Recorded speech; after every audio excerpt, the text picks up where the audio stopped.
우리가 계속해서 이제 성화에 대한 말씀들을 나누고 있습니다. 이 성화에 대한 말씀들을 들으면 여러분들 무슨 생각을 하십니까? 우리가 이 성화를 이루어가는 과정에서 우리는 참 많이 연약하다. 이런 것들을 잘 지켜내는 게 버겁다라는 생각들을 하게 될지도 모릅니다. 하지만 우리가 노력해야 되겠죠. 변화되기 위해, 성장하기 위해 끊임없이 노력을 해야 됩니다. 사람이 성장하는 과정은 그런 것 같습니다. 1, 2, 3, 4, 5 이렇게 성장하면 참 좋은데 우리의 성장은 이렇죠. 1, 2, 3, 3 이렇게 진행되는 게 사람이 성장하는 과정인 것 같습니다. 근데 어느 순간 갑자기 1, 2, 3, 100이 되는 역사가 있을 겁니다. 그날이 언제냐면 우리가 은혜 받을 때, 우리가 하나님 앞에 온전히 큰 은혜를 받을 때 우리의 삶이 변화되게 되는 거죠. 그래서 성화의 과정은 나의 힘으로 이뤄내는 것이 아니라 성령의 도우심이 필요하고 그 과정에서 내가 노력하는 것 또한 필요합니다.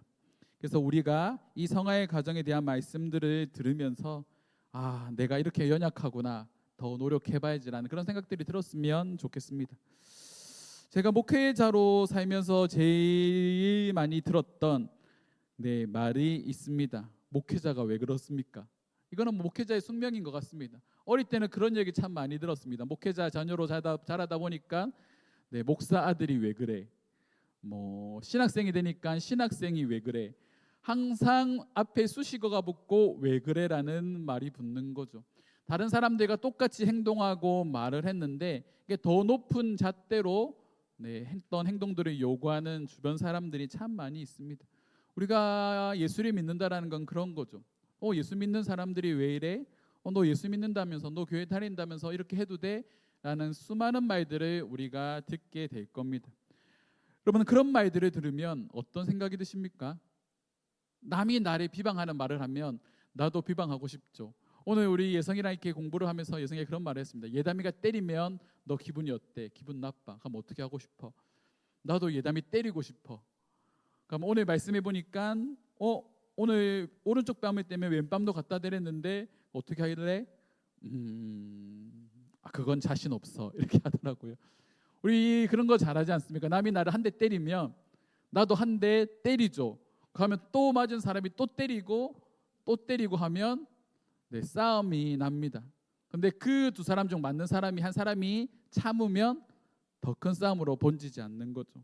인간관계라는 게 그런 것 같습니다. 우리가 예수를 믿다 보면 뜻하지 않은 오해들을 많이 받을 때가 있습니다. 제가 교회에서 사역을 할 때 저희 아내가 보기에는 제가 좋은 일도 많이 하고 정말 예수를 잘 믿기 위해 발버둥 치는 것처럼 보이는데 왜 주변 사람들로부터 쓴소리를 듣고 듣지 말아야 될 이야기를 듣는다며 참 많이 속상해 했었습니다. 그때나 지금이나 저의 마음은 똑같습니다. 저는 예수를 잘 믿는 한 사람의 성도로 살아가고 싶습니다. 지금도 그 마음은 변함이 없습니다. 여러분들은 어떠십니까? 내가 예수를 잘 믿는 성도로 살아가고 싶으십니까? 그렇다면 우리가 참 많이 노력을 해야 되겠죠. 제가 지난주 말씀을 전하면서 한경진 목사님의 말씀을 인용을 했습니다. 한경진 목사님이 목사들에게 했던 조언, 목사님들 예수 잘 믿어야 됩니다. 어떻게 보면 이 성화의 가정은 우리가 예수를 잘 믿을 때 일어나게 되는 놀라운 변화일 거라 생각을 합니다. 성경은 분명히 말하죠. 예수를 믿는다라는 건 자기를 부인하고 자기 십자가를 지는 겁니다. 근데 우리에게 빠진 것이 있죠. 자기 부인, 십자가를 지는 것. 이 삶은 희생적인 삶을 의미합니다. 오늘 우리가 살펴볼 말씀이 간용인데 간용적인 삶을 살아갈 때 우리가 자기의 십자가를 지고 살아갈 수 있다라는 거죠. 이 성화의 과정은 우리의 입술의 말과 우리의 삶이 예수를 닮아가는 것입니다. 그래서 오늘 말씀이 조금은 우리에게 불편하게 다가올 수도 있을 것 같습니다. 이 간용이라는 말을 한문에서 살펴보면 너그럽게 받아들이다라는 말입니다. 그러면 이 간용을 영어에서 살펴보면 차이를 견디고 인정하는 자세입니다. 우리가 다른 사람들과 부딪히는 이유가 뭡니까? 차이를 인정하지 않는 거죠. 결혼 생활을 하면 부부가 정말 많이 싸웁니다. 왜 많이 싸웁니까? 차이를 인정하지 않기 때문이죠. 내가 말하는 게 옳아, 당신은 틀렸어. 근데 그게 쉽게 맞춰지겠습니까? 좋게는 20년, 많게는 30년, 40년을 따로 살던 사람들이 결혼을 해서 맞춰가는데 어떻게 차이가 나지 않을 수 있을까요? 그 가정을 잘 조율하는데 지혜가 필요한 거죠. 근데 그걸 조율하지 못하고 아내가 남편에게 잔소리를 한다, 남편이 아내에게 잔소리를 한다. 그러면 이 잔소리하는 게 서로 부딪히면 더 큰 화가 일어나게 됩니다. 이걸 조금 고상한 표현으로 뭐라고 말하냐면 동해보복법이라고 말합니다. 고대 근동에는 이 동해보복법이 일반적인 겁니다. 성경에도 출애굽기 24장에도 그렇게 말하고 있지 않습니까? 출애굽기 24장 말씀에 보면 눈에는 눈, 이에는 이, 손에는 손, 발에는 발이라는 말씀이 있습니다. 이 말이 뭡니까? 누군가 나의 손을 상하게 하면 나도 그 사람의 손을 상하게 하는 게 당연한 시대입니다. 누군가 나의 눈을 상하게 하면 그 사람의 눈을 상하게 하는 게 당연한 시대고, 누군가 나의 목숨을 해하려고 하면 그 사람에게 동일한 해를 가하는 것이 그 당시의 법입니다. 그리고 이 법은 지금 예수님께서 이 말씀을 전하시는 이 예수님 당시에도 일반적으로 유대인들 사이에 알려져 있던 율법의 말씀입니다. 그런데 예수님은 오늘 이 말씀을 완전히 뒤집어 버리시죠. 오늘 말씀해 보니까 이런 말씀들을 합니다. 첫 번째로 악한 자를 대적하지 말고 누구든지 내 오른쪽 뺨을 치거든 뭐하라? 왼편도 돌려대라. 누가 나의 오른쪽 뺨을 쳤는데 여러분들 왼쪽 뺨도 돌려대라고 말합니다. 가능하시겠습니까? 힘드시겠죠. 제가 이게 중고등학교 때 이게 초등학교 때도 그렇고 하도 이제 친구들하고 이렇게 트러블이 많이 생기니까 저희 아버지가 그런 말씀을 하셨습니다. 세대까지만 맞아라. 세대까지만 맞고 세대 이상 이렇게 넘어가서 네가 참을 수 없는 상황이 생기면 그때는 이게 싸우라고 얘기하시더라고요. 그때부터는 아버지가 다 책임져 주겠다고. 그래서 중학교 때나 고등학교 때나 세대까지는 이렇게 맞았던 것 같습니다. 그래서 이제 세대 이상 맞으면 이게 눈이 확 돌아갔고 막 싸우기는 했지만 이렇게 참는 거 이게 쉽지 않습니다. 근데 또 두 번째는 뭐라 말합니까? 너를 고발하여 속옷을 가지고자 하는 자에게 겉옷을 주라. 고발한 것도 기분이 나쁜데 속옷을 달라고 말합니다. 그런데 속옷만 주지 말고 겉옷까지 달라고 하는 거죠. 이런 부당한 상황이 어떻게 우리 상식적으로 생각할 수 없는 일이죠. 세 번째가 뭐냐면 누구든지 억지로 오리를 가게 하면 그 사람과 심리를 동행하라. 이 말은 같이 가기 싫은 사람과 가야 될 길보다 더 많이 가라는 그런 말입니다. 네 번째, 내게 구하는 자에게 꾸고자 하는 자에게 거절하지 말라. 이 말씀을 통째로 다 요약하면 악을 악으로 갚지 말고 선으로 악을 이기라는 말씀으로 요약할 수 있을 것 같습니다. 특별히 이제 세 번째 법에 대해서 잠깐 살펴보면 그 당시 로마법에 이제 병사들이 이렇게 길을 걸어가고 있다가 이게 짐이 너무 무겁다, 자기가 이렇게 몸에 들고 있는 무기들이 너무 무겁다, 아니면 들고 있는 그런 배낭들이 너무 무겁다 하면 지나가는 사람들을 붙잡아서 억지로 오리를 동행하게 만들었습니다. 이런 것들을 잘 보여주는 게 예수님께서 십자가 지실 때 그레네 시몬을 붙잡지 않습니까? 그 예수님의 십자가를 대신 지라고 하죠. 이게 바로 그 당시 로마법에 해당하는 강제징용, 강제로 짐을 씌우게 만드는 법입니다. 1리가 대략적으로 393m 정도 된다고 합니다. 오리면 1965m인데 대략 2km입니다.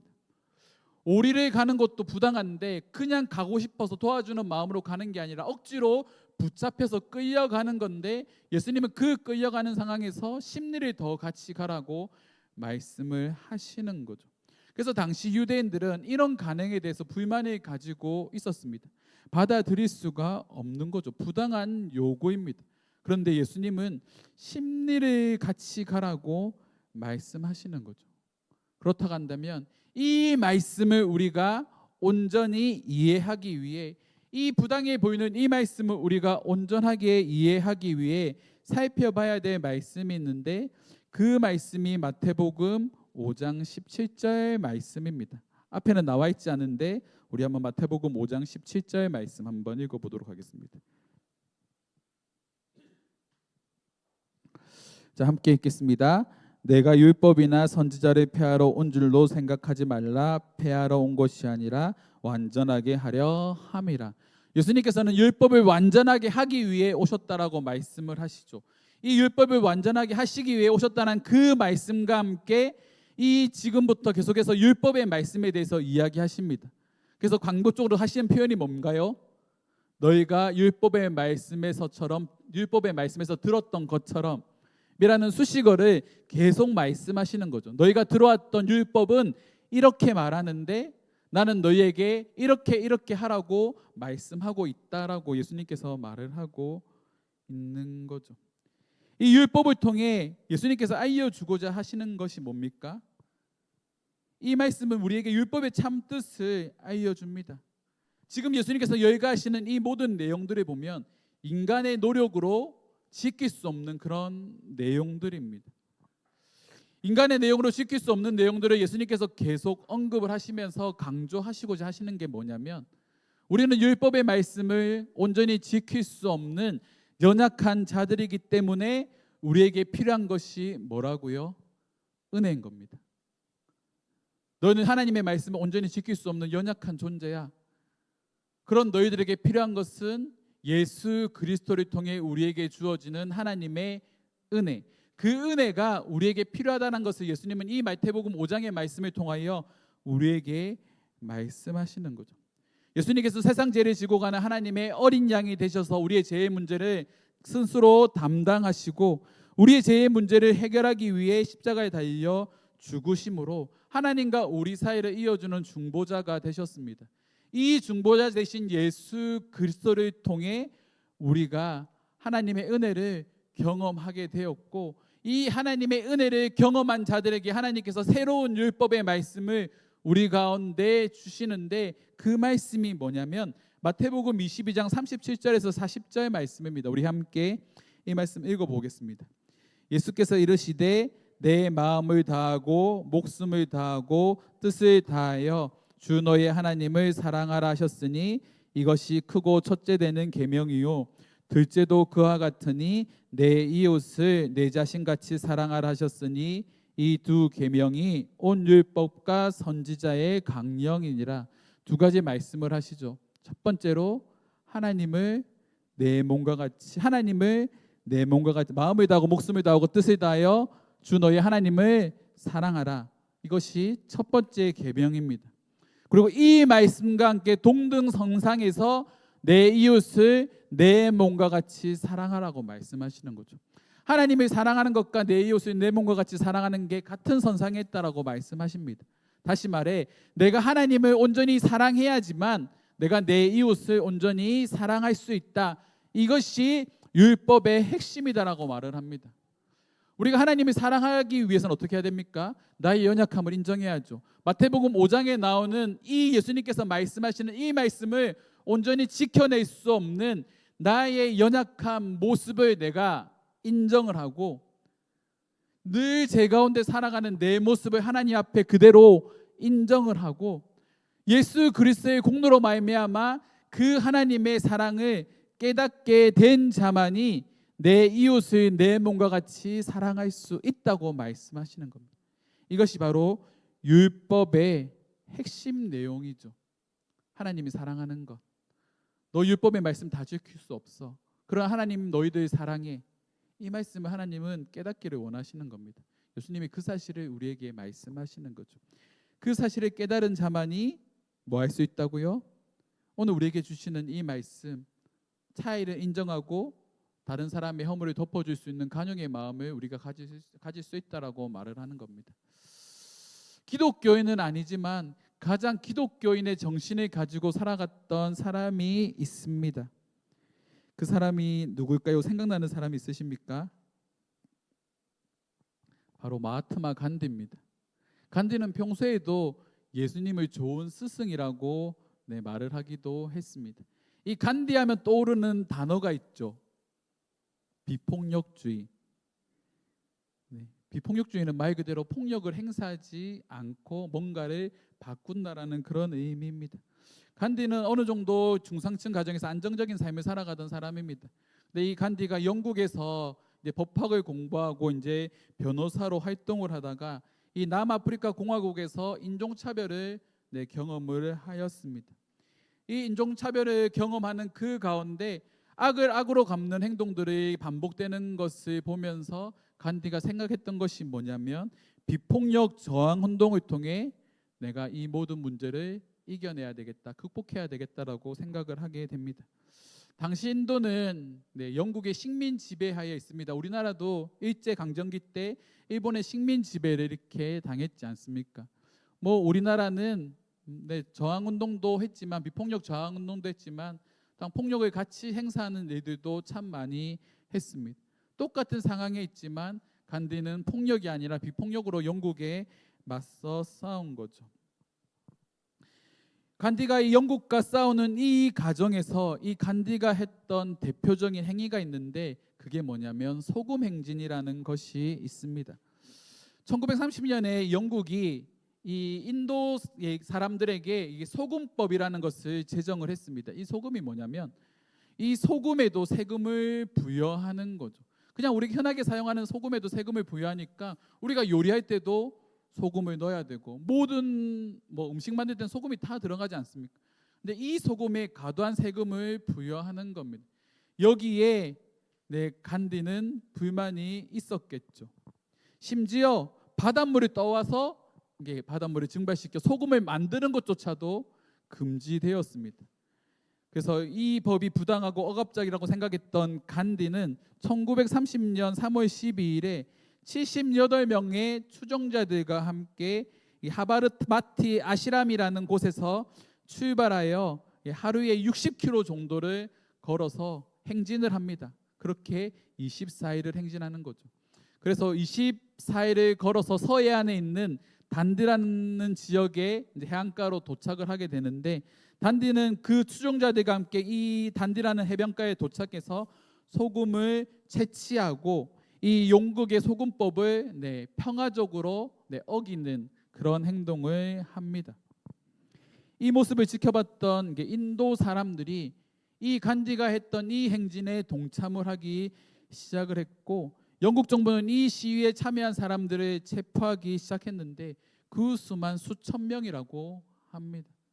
근데 이 사건을 통해 이 소금 행진이 세계 여러 언론들에게 이제 알려지기 시작을 했고 세계 열방 가운데 이 영국의 잘못된 식민 지배의 모습이 이 언론에 보도가 되면서 영국에 대한 비판적인 시각들이 세계 각지에서 날아오기 시작을 했습니다. 이 시간들을 계속적으로 겪으면서 결국은 1947년 이 인도는 영국으로부터 독립하게 되는 그런 일이 일어나게 됩니다. 그 어떤 폭력적인 행위도 하지 않고 오로지 비폭력으로 독립을 이뤄낸 거죠. 이게 오늘 본문에서 말하고 있는 바로 간영의 모습입니다. 악을 악으로 갚지 말고 악으로 선을 이기는 것. 이것이 바로 간디가 살아낸 삶이죠. 간디가 했던 말로 유명한 말이 있습니다. 이거 출처는 명확하지 않은데 그냥 간디가 했다라는 말로 알려진 말이 있죠. 너희가 믿는 예수는 두고 가라. 예수는 우리가 좋아한다. 그러나 너희 기독교는 원치 않는다. 요건 그 당시에 기독교 국가입니다. 근데 간디는 뭐라 말합니까? 너희가 믿는 예수는 놔두고 가라. 하지만 너희가 믿는 기독교는 가지고 가라라고 말하는 거죠. 간디가 성경을 읽고 특별히 이 팔복의 말씀을 간디가 좋아했다고 하는데 자기가 성경을 읽으면서 깨달았던 그 예수의 모습은 이웃을 내 몸과 같이 사랑하는 것, 간용의 마음을 가지고 가난한 자, 소외된 자, 아픈 자, 도움이 필요한 자들을 돌보는 그런 사랑이 많은 분인데 너희가 믿는 기독교는 그런 게 아니잖아. 그러니까 너희가 믿는 기독교는 가지고 가. 하지만 예수는 그대로 놔두고 가라고 말하는 거죠. 간디가 알고 있었던 예수는 사랑이 많으신 예수님입니다. 그 정신을 간디는 존중했던 거죠. 우리에게도 필요한 게 이런 모습인 것 같습니다. 누군가를 온전히 사랑하는 거 쉽지 않죠. 특별히 악을 손으로 이긴다. 이건 더 쉽지 않은 것 같습니다. 그런데 세상을 변화시킬 수 있는 힘은 사랑밖에 없다라는 걸 우리는 경험을 통해 알 수 있습니다. 지금 열방에서 제일 강한 나라가 미국이지 않습니까? 미국이 다른 나라들과 이렇게 정치 행각을 할 때 그들이 말하는 게 뭡니까? 자주 인용하는 게 뭔가요? 압도적인 힘을 가지고 다른 나라를 찍어 누르는 겁니다. 압도적인 경제력과 압도적인 군사력을 가지고 다른 나라를 찍어 누르면서 힘으로 굴복시키려고 하는 거죠. 지금 미국 사회는 더 그렇게 변해가고 있습니다. 그렇게 되면 어떻게 되겠습니까? 지금 세계 각국에 있는 나라들이 미국에 대해서 부정적인 시각을 가지고 이제는 미국에 대항을 하기 시작했습니다. 악으로 다른 사람들을 찍어 누르려고 하니 동일하게 다른 나라들도 악으로 갚으려고 하는 거죠. 이런 것들이 반복됩니다. 이런 것들이 반복되면 과연 이 문제가 온전히 해결될까요? 절대로 해결되지 않습니다. 해결되기 위해서는 간용의 마음을 가져야 되는 거죠. 차이를 인정하고 받아들이는 마음이 있어야 되는 겁니다. 이것을 가능하게 하는 것이 바로 기독교가 말하고 있는 사랑입니다. 하나님께서 우리에게 보여주신 아가페적인 사랑, 희생적인 사랑, 절대적인 사랑, 그 사랑이 우리에게만 있을 때 이 사랑을 통해 세상을 변화시킬 수 있다는 겁니다. 우리 하얀색 접시 안에 맑은 물을 담가놓고 그 안에 잉크를 한 방울 떨어뜨리면 그 잉크로 인해 물이 검은색으로 변하지 않습니까? 그러면 그 검은색으로 변화된 물을 다시 맑게 만들기 위해 어떻게 해야 될까요? 더 많은 물을 부어야 됩니다. 더 맑은 물을 더 많이 부어야 됩니다. 바로 그게 사랑이죠. 예전에 제가 아이들에 대해서 수련회 가거나 사랑에 대해서 설교할 때 그런 말들을 참 많이 했습니다. 우리가 그런 말씀 참 많이 하시더라고요. 우리가 도움이 필요한 사람들을 돕는 거, 저 같은 경우에는 아이들이 될 수도 있고, 우리 원장님이나 저희 아버지 같은 경우에는 노숙인들, 어르신들 도움이 필요한 사람들이 될 수도 있지만 그분들을 돕는 사역들이 밑빠진 독에 물 붓기라고 참 많이 말을 했습니다. 그렇게 한다고 그 사람들이 변화되지 않아. 유목사 네가 그렇게 사역한다고 저 아이들은 변화되지 않아라고 참 많은 말들을 들었습니다. 그때 제가 그분들에게 했던 말이 있습니다. 주변의 적시만큼 더 많은 사랑을 부어주면 됩니다. 주변에 그 사랑을 계속 부어줘서 밑빠진 독 주변을 다 채울 만큼 더 많은 사랑을 부어주면 저 아이들 분명히 변화될 겁니다라고 그렇게 말을 해왔습니다. 하나님께서 우리에게 부어주신 사랑이 그와 같은 사랑이죠. 내 마음에 깨어져 있는 한 부분이 있지 않습니까? 그래서 그 사랑, 그 깨어진 부분에 아무리 주변에 있는 사람들이 사랑으로 채워줘도 이 사랑은 나를 회복시키지 못합니다. 그런데 무한한 사랑이 나의 그 깨어진 부분에 들어온다면, 그곳에 채워지기 시작한다면 그 사랑이 나를 변화시킨 거죠. 깨어진 독 같은 나의 마음에 하나님의 사랑이 임할 때 나를 변화시켰던 것처럼 동일하게 예수를 믿는 우리가 누군가에게 너그러운 마음을 가지고 그들을 포용하며 그들에게 그리스도의 사랑을 끊임없이 흘려 보낼 때 그들의 마음이 변화될 줄 믿습니다. 그것이 우리가 사랑을 흘려 보내야 되는 가장 큰 이유겠죠. 이 간영에 대해 말씀을 준비하면 생각났던 책이 있습니다. 이게 예수님이라면 어떻게 하실까라는 책이 있죠. 기독교 고전으로 알려진 책이고 저희가 예전에도 한번 다 같이 읽었으면 좋겠다라고 했던 책입니다. 교회에도 있습니다. 이 책의 내용에 보면 이렇게 서론이 시작되어집니다. 이 책의 주인공이 맥스웰 목사님입니다.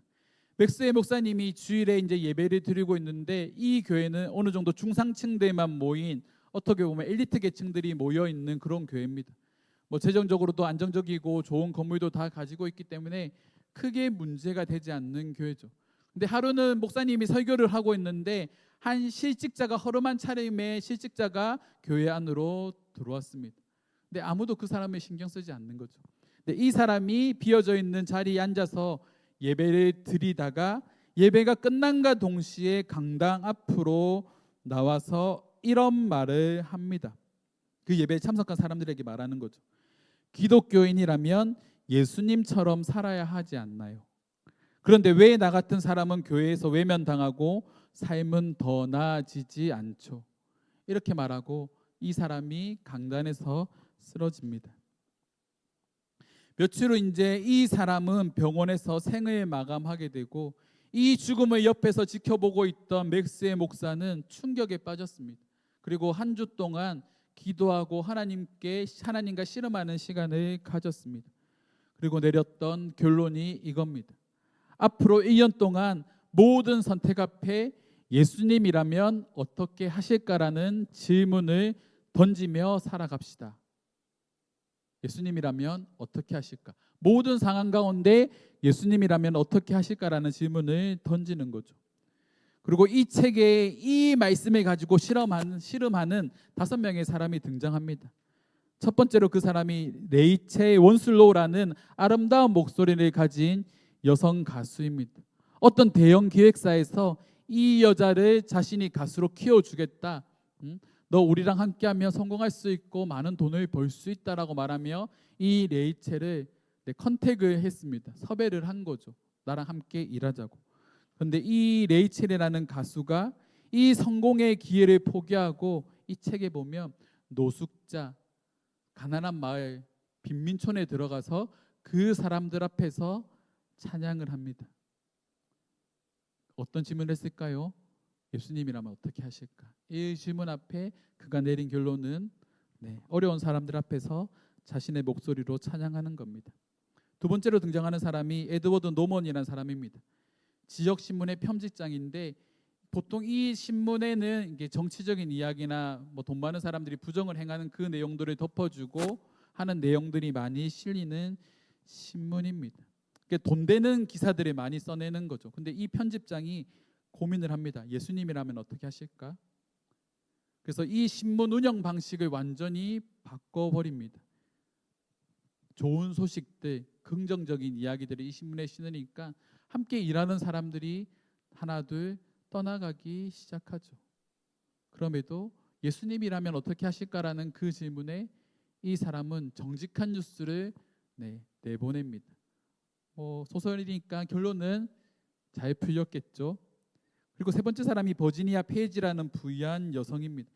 이 여성은 막대한 재산을 가지고 있지만 마음이 공허한 상태로 살아가고 있었습니다.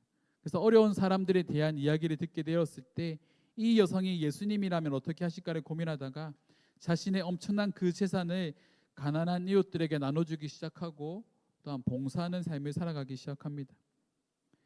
그리고 네 번째로 알렉산더 파우스라는 사람, 이 사람은 철도 간부인데 부정한 비리를 고발하고 직장을 잃었지만 예수님을 따르기로 결단하며 자신의 잃어왔던 모든 것을 내려놓는 사람이 있습니다.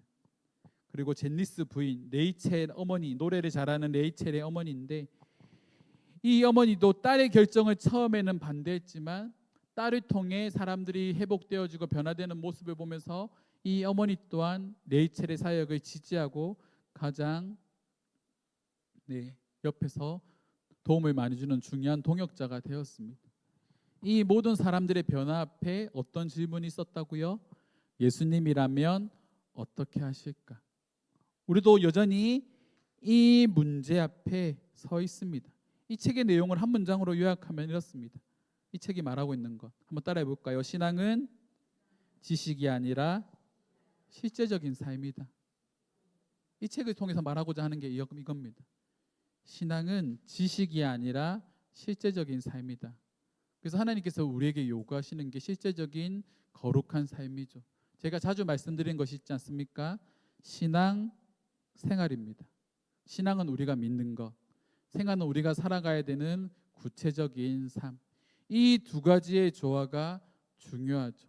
우리가 하나님을 믿는 그 믿음을 가지고 세상을 살아가는 이 삶이 우리 가운데 나타날 때 바로 세상은 변화되기 시작을 합니다. 제가 이 책을 읽으면서 감동적인 부분이 뭐였냐면 이 맥스의 목사로부터 시작된 이 놀라운 변화, 예수님이라면 어떻게 하실까에 대한 이 질문대로 살아내기 위해 발버둥치는 이 목사를 통하여 그 교회의 성도들이 하나둘 바뀌기 시작하고 시간이 지나면서 이 교회의 체질 자체가 완전히 바뀌게 됩니다. 한 사람의 변화가 공동체의 변화를 이끌어낸 거죠. 저와 여러분들도 그런 공동체가 되었으면 좋겠습니다. 우리가 여러 가지 사역들을 준비하고 뭔가를 변화를 시도하며 우리 교회도 많이 힘든 상황 가운데 있지만 새로운 것들을 계속 도전하고 있습니다. 그 이유가 뭡니까? 저는 그 이유가 이것이라고 생각합니다. 예수님이라면 어떻게 하실까에 대한 반응이라고 생각합니다. 제가 예전에도 이런 거 참 많이 강조했죠. 힘들수록 더 많이 섬겨야 한다고. 너희는 먼저 그의 나라와 그의 의를 구하라는 그 말씀에 순종할 때 하나님의 은혜가 임한다고. 이것은 제가 목회를 하면서 평생 가슴에 품고 있는 말씀입니다. 제가 살아오면서 경험했던 하나님은 하나님의 나라와 의를 구하는 삶을 살아갈 때 은혜 주시는 분이셨습니다. 그래서 수많은 목사님들이 말하죠. 낮은 곳으로 나아가야 된다고. 그 낮은 곳으로 나아가는 것이 바로 간용의 마음입니다. 차이를 인정하고 다가가는 거죠.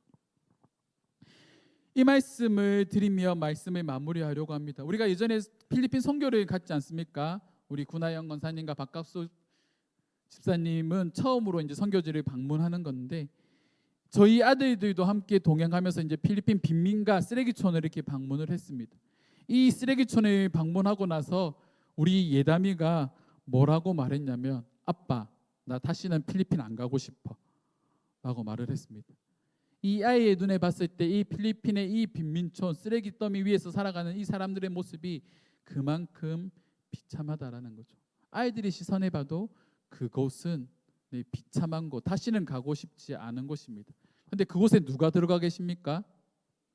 선교사님들이 들어가 계신 거죠. 아이들도 치를 떨며 가고 싶지 않은 곳. 저는 저희 예담이가 그런 말 할 줄 몰랐습니다. 어리니까 그냥 뭐 아무 생각이 없을 줄 알았는데 아이의 시선으로 봐도 그곳은 비참한 곳, 살고 싶지 않은 곳이죠. 근데 그곳에 들어가신 분들이 있습니다. 그리스도의 사랑을 가지고 그분들을 섬기시는 선교사님들이 계신 거죠. 이것이 우리가 살아가야 되는 삶의 방식입니다. 사람들이 비참하고 손이 대고 싶지 않은, 바라보고 싶지 않은 그곳을 향해 나아가는 것, 그것이 그리스도인이 살아가야 되는 삶의 모습이죠. 그래서 베드로전서 4장 8절에 말합니다. 우리 이 말씀을 읽고 말씀을 마무리하겠습니다. 함께 읽겠습니다. 무엇보다 뜨겁게 서로 사랑할지니 사랑은 허다한 죄를 덮느니라. 아멘. 무엇보다 뜨겁게 사랑할지니, 사랑은 허다한 죄를 덮는다고 말합니다. 사랑을 하게 되면 다른 사람의 비참한 모습, 죄의 모습들이 문제가 되지 않습니다.